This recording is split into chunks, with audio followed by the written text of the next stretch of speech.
notre émission de la semaine, nous recevons Madame Jeanne Forest, qui vient de publier son dernier ouvrage intitulé Le livre vert du bonheur. Elle est avec nous à l'émission ce soir et c'est très intéressant.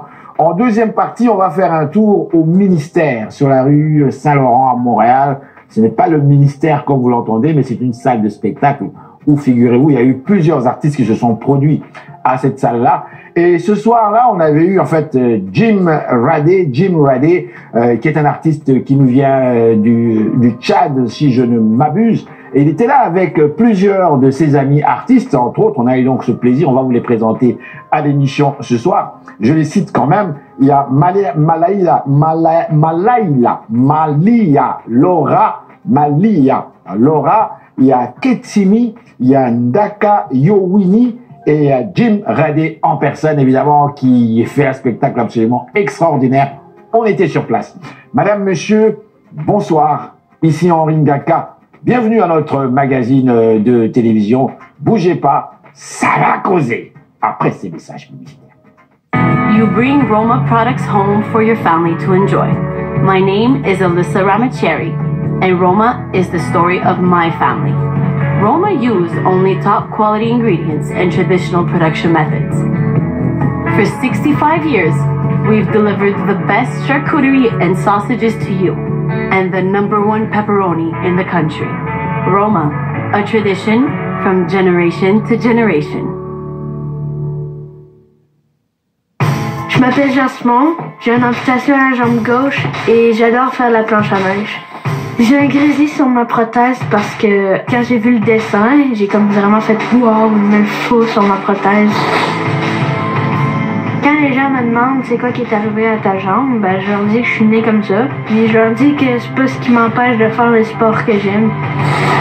C'est vraiment grâce aux amputés de guerre si je peux faire de la planche à neige. Donc ce que j'aimerais dire, c'est un gros merci. Electropompe vous offre plusieurs services pour rendre votre maison plus confortable et pour une consommation d'énergie plus efficace, avec les meilleurs produits et un service garanti.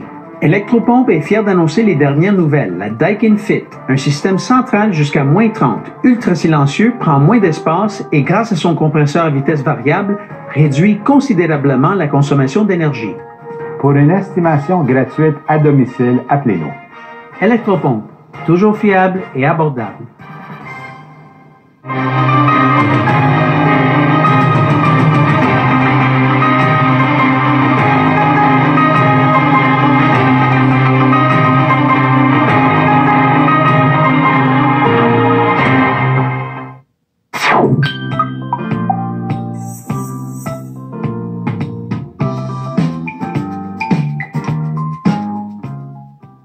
Madame, monsieur, bonsoir. Ici Henri Ngaka.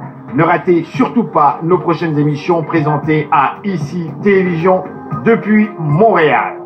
Ça va causer. Et nous voilà de retour à notre magazine de télévision. Je vous dis encore une fois bonjour, merci de suivre notre émission. Nous mettons le cap aujourd'hui sur le bonheur. Ça vous surprend. Nous parlons du bonheur. Oui, c'est encore possible de nos jours, malgré l'actualité, malgré tout ce qui se dit, le bonheur. Moi, j'y crois quand même. Enfin, aujourd'hui, nous avons une dame, une grande dame, justement, qui est là pour nous en parler. Et nous recevons donc Madame Jeanne Forest. Bonjour, comment ça va? Oui, ça va bien. Est-ce que j'ai bien prononcé votre nom? Oui.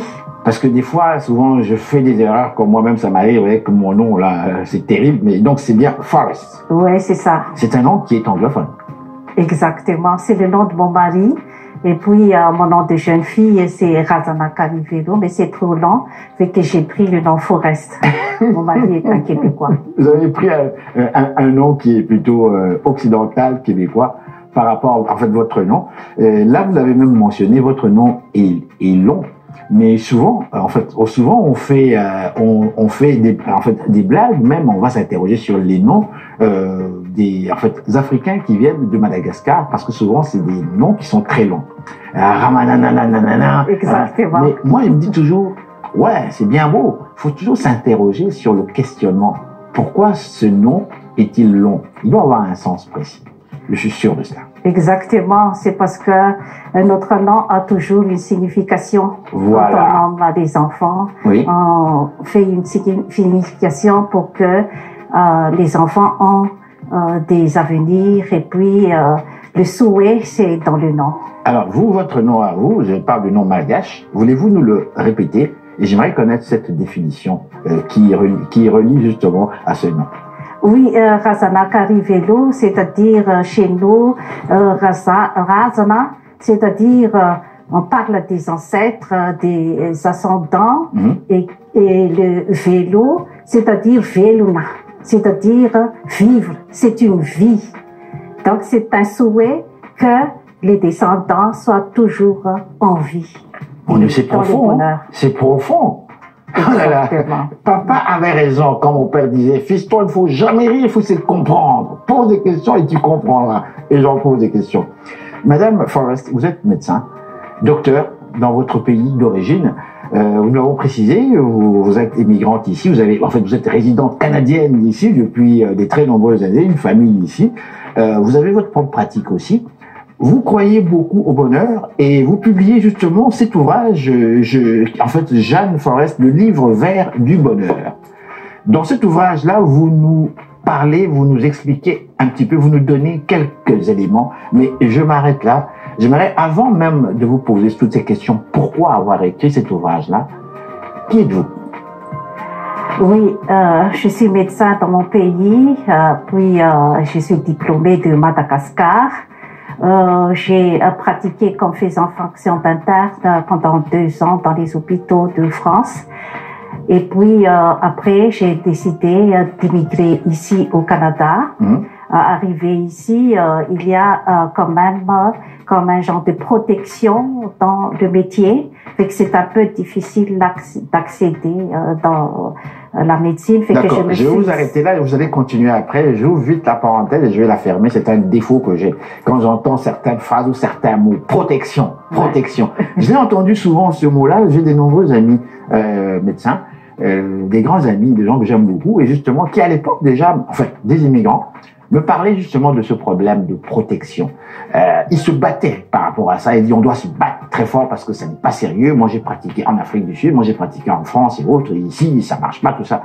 Vous dans votre cas aussi ça a été. Ouais. Et pourtant le gouvernement dit autre chose. On cherche des médecins.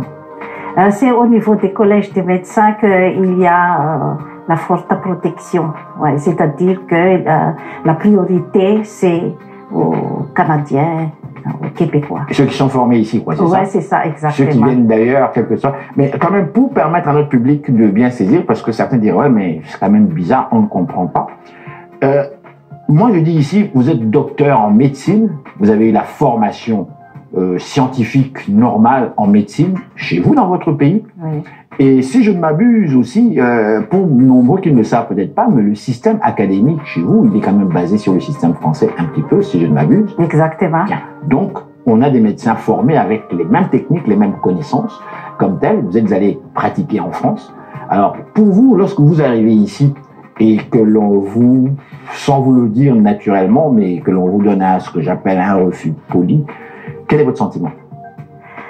C'est pour ça que j'ai écrit le livre vert du bonheur, parce que il faut s'adapter avec la situation, avec le système, mais en continuant de persévérer dans tout ce qu'on fait, parce que vu que si on n'est pas à rentrer dans la médecine proprement dite là, donc si on ne travaille pas dans les hôpitaux, on est médecin, on a la formation comme médecin, on a tous dans notre tête. Fait que je continue de pratiquer la médecine avec ma clinique de médecine douce qui entre un peu plus pour soigner les êtres humains, esprit, corps et âme. Entrer un peu plus pour soigner un vrai être humain et aussi dans le cadre aussi de la prévention. Et je fais de la massothérapie et puis je soigne aussi le corps et le visage. Je fais aussi de l'amaigrissement. Je fabrique moi-même mes propres produits cosmétiques à base de l'huile essentielle Saro. Madjavachat, chez nous à Madagascar, c'est une plante traditionnelle qui a une signification. Madjavachat, c'est-à-dire combattre les difficultés. Lorsque vous dites ici, vous soignez les gens par d'autres moyens que la médecine conventionnelle. Et moi, évidemment, je me mets toujours dans la peau du public, je ne sais pas, donc je comprends. Pour moi, la médecine, pour moi, c'est une branche scientifique. C'est d'abord, c'est-à-dire une branche qui peut se démontrer par A plus B mathématiquement. C'est pas pour rien que l'on demande aux futurs médecins d'être très forts en maths, parce que là, c'est vraiment la force. Donc, on peut dire que c'est vrai. 1 plus 1 égale 2. On peut le prouver. Quand un médecin fait un diagnostic, surtout aujourd'hui, avec les technologies que nous avons, ça va très très vite, ça calcule très très vite.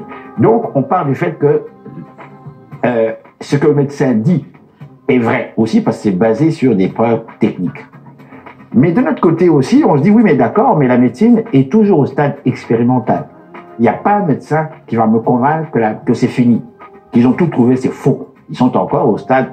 Donc, on bricole, on essaye, on teste, on teste. C'est pas pour rien qu'on va faire des tests, plein de tests aux patients dans le but de poser un vrai diagnostic parce qu'on essaye. Ensuite, on donne la médication. Mais là, vous dites non, il y a aussi autre chose. En tant que médecin, quand même, puisque vous avez la formation, il y a ce qu'on appelle ici la médecine conventionnelle. Alors, scientifique et médecine conventionnelle, je veux comprendre. Oui, un être humain est complexe. C'est-à-dire que si on a mal dans le corps, ça a une répercussion au niveau psychologique. Si on a mal au niveau psychologique, il y a une répercussion au niveau corporel. Et puis, la médecine est vraiment variée. Et puis, la médecine douce peut aller avec la médecine scientifique. C'est parce que maintenant, notre maladie, c'est la maladie de stress. Tout le monde est stressé. Et le stress peut engendrer aussi des maladies. Mais justement, encore une fois, là, ce mot-là. Le mode d'alimentation, parce que tout le monde mange vite et mange n'importe quoi. Et ça peut influencer la santé de la personne. C'est pour ça que, avec la médecine douce, je peux aller. Par exemple, il y a quelqu'un qui a un cancer. Depuis 7 ans. Cette personne a fait un traitement de massothérapie chez moi et puis le cancer n'est jamais revenu.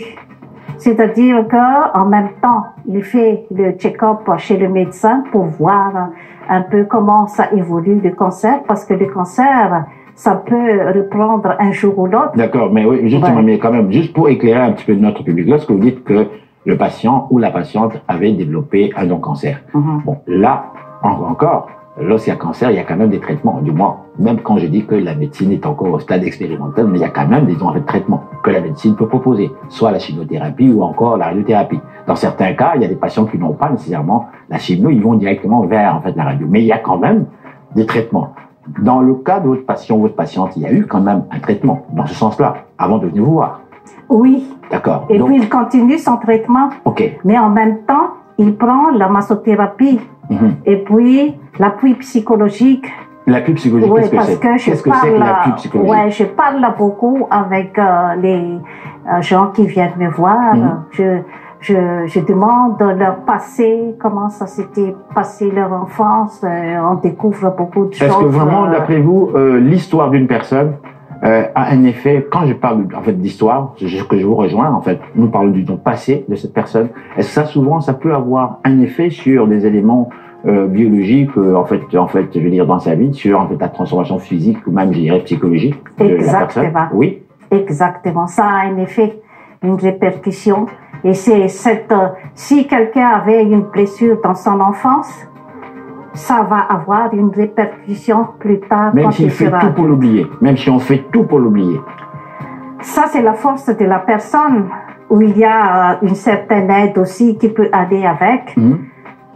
Par exemple, la psychothérapie ou la relation d'aide, ça peut aider la personne, mais en même temps, c'est la personne même qui doit faire un effort pour faire un travail sur lui-même. Dites-moi, quelles sont ces étapes selon vous pour atteindre le bonheur? Ça m'intéresse. Oui, c'est d'abord travailler sur soi-même. C'est ça qui est très intéressant. Voir de près quel était votre vrai problème pour atteindre votre objectif. Parce que le bonheur aussi, ça fait partie aussi du bonheur. Quelqu'un qui a un objectif dans la vie, c'est vraiment essentiel. Et puis, pour avoir un but, il faut avoir une évaluation personnelle. Où est ma force et ma faiblesse pour atteindre ce but? Est-ce que je peux vous arrêter lorsque vous parlez d'évaluation personnelle? Je pose encore une fois cette question. Est-ce que c'est possible, sincèrement, objectivement parlant, de s'évaluer, de s'auto-évaluer? Est-ce que avons-nous, en tant qu'être humain, cette capacité, sincèrement, de s'auto-évaluer? Et moi, je vous avoue que c'est mon sérieux problème. Malgré toutes les analyses, malgré tous les arrêts, tu peux t'arrêter puis essayer de pouvoir mais ça devient complexe et très très dur. Est-ce qu'on est objectif quand on s'auto-évalue? Exactement. Est-ce qu'on l'est? Oui, on est capable de s'auto-évaluer et ça demande aussi beaucoup d'efforts personnels et d'humilité. De s'auto-évaluer et de voir ses forces et ses faiblesses.